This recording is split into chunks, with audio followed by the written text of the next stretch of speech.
حضرت ابو ذر رضی اللہ تعالی عنہ مبارک فرمائی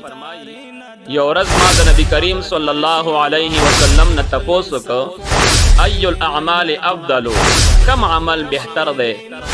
نبی کریم علیہ السلام مبارک فرمایل الایمان بالله والجهاد فی سبیله الله جل جلاله باندې ایمان ساتل او د الله جل جلاله د رضا د پاره jihad کول دا عمل بهتر دی وی بیا ته مو فرمایل ای الرقاب افضل کوم غلام آزاد ول بهتر دی وی نبی کریم صلی الله علیه وسلم فرمایل انفسها عند اهلها واكثرها ثمنا د ډیر قیمت والا او کوم چې مالک ته ډیر خوښ وي هغه غلام آزادول بهتر دی دا مبارک فرمای بیا ورته ما عرض وکړو فإن لم افعل کچرت دا کار ز اونکم نبی کریم علیہ السلام مبارک یو فرمایل تعین صانعا او تصنع لاخرقا کار کوون کې سره امداد کوا کڅوک یو سي جوړول باندې نه پوهیږي نو هغه ورلا وکا ودا مبارک فرمای ما تعرض کو یا رسول الله ارایت ان ضعفت عن بعض الاعمال اے دا الله جل جلاله رسولا خبر را تراکا کچرت زباز اعمال عاجز شما کمزور شما زما قوس او طاقت کې نیو وینه کم خبر را تراکا سو کم وی نبی کریم علیہ السلام عرض کو تکف شرک عن الناس فانها صدقه منك على نفسك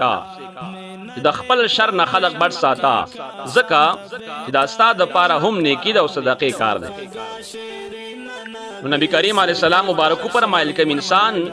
چې د خپل شر نه مخلوق او ساته دام په صدقه کې راضي رب کریم په دې باندې انسان ته اجر ورکړي دغشان ابو ذر سے مبارک فرمائی وی نبی کریم صلی اللہ علیہ وسلم مبارک فرمائل ورزت علی اعمال امتی حسنها وسیئها ووجدت في محاسن اعمالها الاذى يماط عن الطريق ووجدت في مساوي اعمالها النخاعة تكون في المسجد لا تدفن رواه مسلم وی نبی کریم علیہ السلام فرمائل چې ما ته د خپل امت د اعمال په حرس پیش کړی شو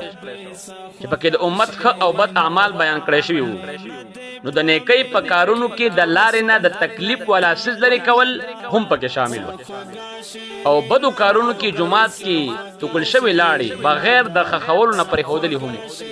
نو ګوره کوم انسان چې د لاړې نه یو سیز لري کی او د دې لپاره چې انسان ته په تکلیف اون رسینو دا رب کریم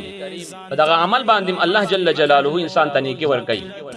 او کوچرته انسان په جماعت کې لاړې ټکړلې او به دفن نکړلې نو دام نبی کریم علیہ السلام فرمایي دام په ابد اعمالو کې ماته پیش کړی شو ځکه بل حدیث شریف کې راځي نبی علیہ السلام فرمایي کوم انسان چې جماعت کې لاړې ټکړلې د هغه کفاره دفن ده دغشان دا مبارک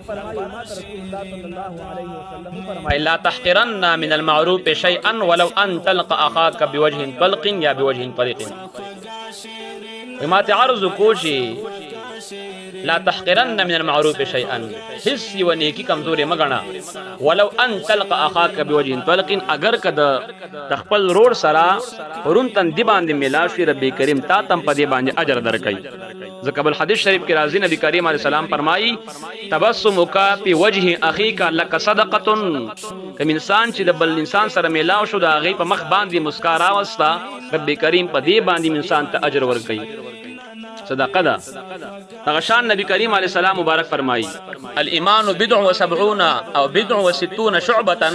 فافضل قول لا اله الا الله وادناها اماطة الاذى عن الطريق والحياء شعبة من الايمان نبی کریم علیہ السلام مبارک فرمایل چې د ایمان څخه د پاسه او یا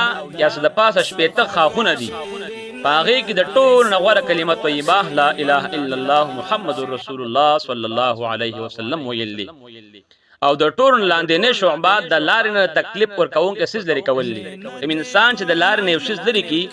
رب کریم پاغي باندې انسان ته اجر ورکړي افضل قول چې دی هغه لا اله الا الله محمد رسول الله صلی الله علیه وسلم ویلی قرآن عظیم الشان په دې باندې دال دی رب کریم فرمایي اعوذ بالله من الشیطان الرجیم